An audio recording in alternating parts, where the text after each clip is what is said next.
Kali ini saya ingin ngupas soal bisnis intelijen. Keren kan?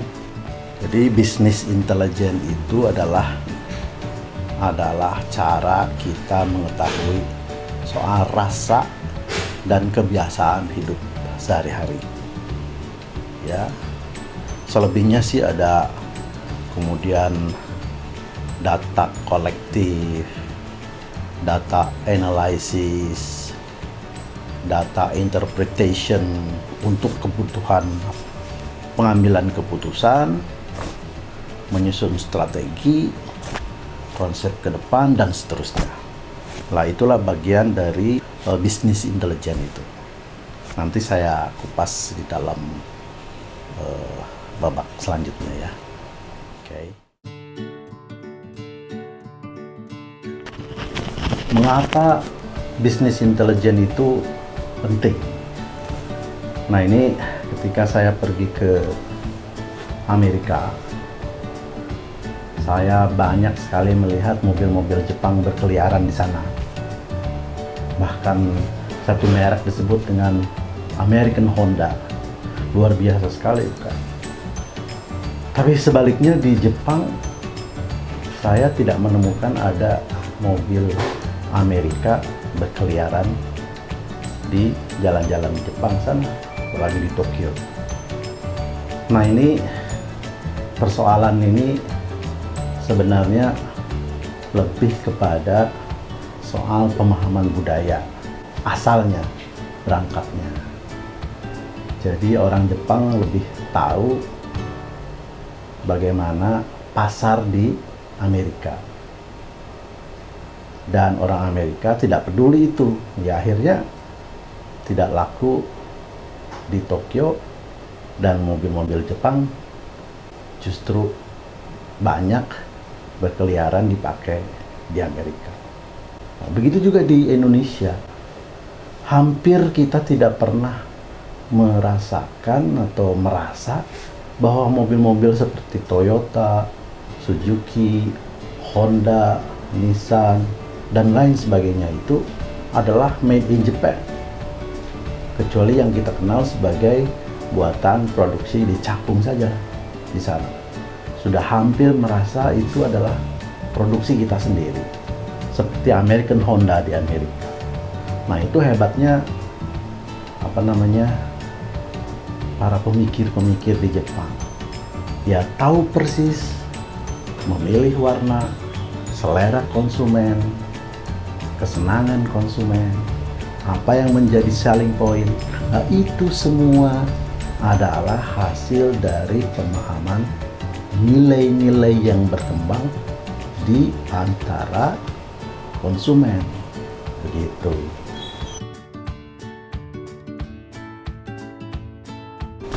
Nah, termasuk misalnya di rasa lidah kita. Orang Indonesia suka bakso, mie bakso itu hampir di setiap kota.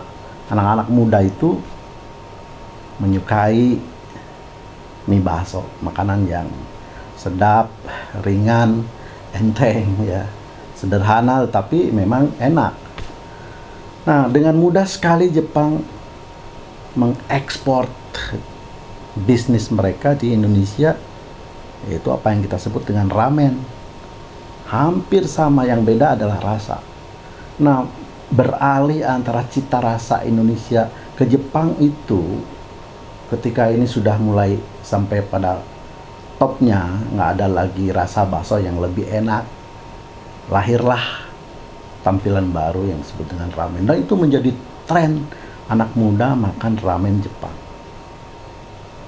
Nah, ini kembali lagi, ini soal memahami kultur atau budaya konsumen. Disinilah pentingnya arti dari cross culture yang saya sedang bangun ini. Oleh karena itu, sering-sering nonton di sini supaya mengenal ya, untuk berbagai kebutuhan. Untuk produksi, bisa memproduksi produk yang bagus. Untuk jasa pelayanan services, tahu bagaimana melayani yang profesional yang baik, melayani orang Jepang seperti ini, how to serve American seperti ini, mendekati orang Jawa seperti ini, pada orang Sunda seperti itu, pada orang Batak harus begini, dan lain sebagainya. Ini range-nya luas sekali. Oleh karena itu, ya kita mulailah membangun awareness tentang nilai-nilai yang berbeda itu, supaya kemudian perbedaan itu memberi manfaat kepada kita, dan disitulah kita akan memenangkan satu peperangan kalau di dalam bisnis. Bahkan di Jepang itu, karena saking menguasainya selera konsumen, nilai-nilai yang berkembang di dalam kultur konsumen itu sudah bisa diprediksi. Umpamanya tren warna tahun depan tuh mereka sudah tahu warna apa yang akan disukai, warna apa yang dominan, dan lain sebagainya. Sehingga 2 tahun, 3 tahun sebelumnya sudah dipersiapkan model, warna, jenis kain, dan lain sebagainya untuk mereka jual di tahun-tahun yang akan datang. Pentingnya memahami cross culture itu adalah kalau untuk produsen, supaya mereka mengerti bagaimana memproduksi produk yang disukai konsumen.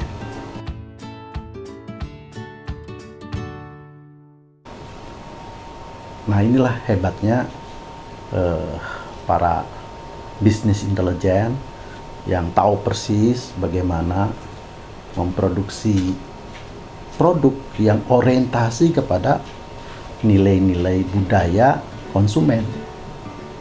Nah, itulah kenapa misalnya Jepang punya Jetro di sini, di Jakarta. Itu sebenarnya tidak lain dan tidak bukan saja untuk menyambungkan bisnis to bisnis, tapi lebih kepada memberikan informasi pasar, selera yang berkembang, purchasing power-nya di mana, trennya kemana, dan lain sebagainya.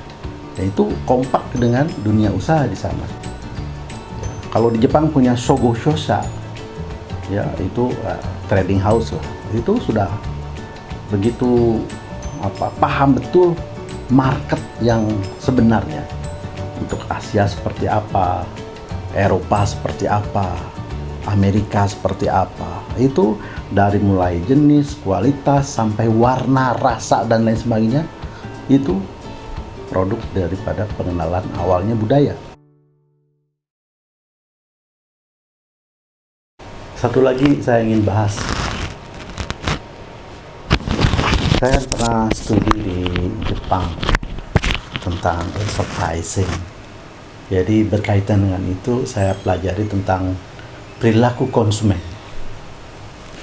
Jadi saya satu hari datang ke sebuah mall melihat perilaku orang Jepang ketika membeli sesuatu. Kebetulan ada alat penggoreng yang mereknya Teflon, itu ada 2. Yang satu merah, made in Indonesia, yang satu hitam warnanya itu, made in Japan. Yang made in Japan itu harganya 3.000 yen. Yang made in Indonesia harganya 1.500 yen. Barangnya sama, produknya kelihatannya kualitasnya sama, karena kan metal ya, wok alat penggoreng itu, penggorengan ya, Teflon mereknya itu yang berwarna merah made in Indonesia, harganya 1.500 yen. Dan yang made in Japan yang warnanya hitam itu harganya 3.000 yen. Saya perhatikan ini, orang Jepang membeli yang mana. Ternyata orang Jepang tidak memilih yang warna merah yang made in Indonesia yang harganya 1.500. Dia memilih yang made in Japan yang harganya 3.000, warnanya hitam.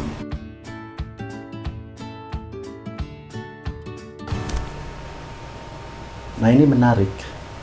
Orang menduga orang Jepang itu karena terbiasa ya rasis begitu ya, nggak mau lah produk yang lain, maunya produk dirinya sendiri. Sebenarnya bukan itu, ya. Pertama, bahwa mindset orang Jepang, jadi barang yang bagus itu mahal. Imono wa takai desu. Gitu. Ya. Jadi walaupun produk orang Indonesia itu mungkin kualitasnya sama, tetapi harganya 1.500 yen, dalam benaknya nggak mungkin kalau barang yang bagus murah. Jadi dia sebenarnya ingin membeli barang yang berkualitas bagus walaupun mahal sedikit. Dan 1.500 yen nggak ada artinya buat orang Jepang. Kalau orang Indonesia terbalik, pasti dia milih yang murah walaupun kualitasnya tidak bagus. Kemudian yang kedua pilihan warna. Warna merah dengan warna hitam. Memang kalau menurut selera kita keren warnanya merah itu. Tapi buat orang Jepang hitam lebih menarik daripada yang merah menyala. Aspek lain yang ingin saya bahas adalah soal penggunaan bahasa. Ya, ini berkaitan juga dengan sistem nilai. Ya. Satu contoh di Bandung ada yang namanya restoran Bangkong ya. Itu sampai beberapa tahun tidak pernah berkembang, bahkan bangkrut. Karena mungkin kata Bangkong itu buat orang Sunda, orang Jawa Barat itu menjijikan karena artinya kodok. Ya. Oleh karena itu sekarang diganti jadi Bangkok gitu. Padahal jualan sate. Ya, itu soal kata aja. Kata merci. Ya, itu dalam bahasa Cina itu artinya kecelakaan. Jadi Mercedes-Benz di Cina itu menemukan kesulitan untuk memarketkan mobilnya, produknya.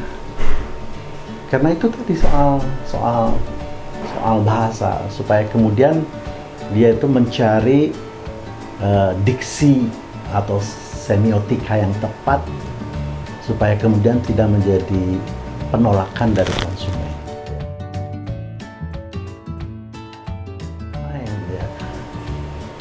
Kenapa Jepang menggunakan juga label halal? Karena dia mengerti bahwa sekarang tren orang-orang Islam untuk jalan-jalan ke Jepang itu besar, tinggi, tanpa mengantisipasi ya hal ini. Jepang akan kehilangan kesempatan. Oleh karena itu mereka siapkan tempat wudhu, tempat sholat, dan label-label halal di setiap restoran tertentu yang ingin meraih target konsumen dari orang-orang Islam, orang-orang Muslim yang datang ke Jepang.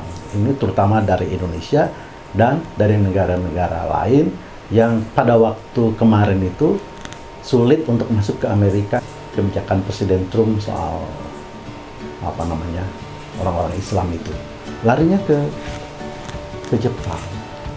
Di sanalah Jepang membangun konsep baru, pendekatan baru untuk menyesuaikan dengan kultur atau nilai-nilai yang dibawa oleh para pelancong ke sana. Dibuatlah label halal, restoran halal, halal food, dan lain sebagainya.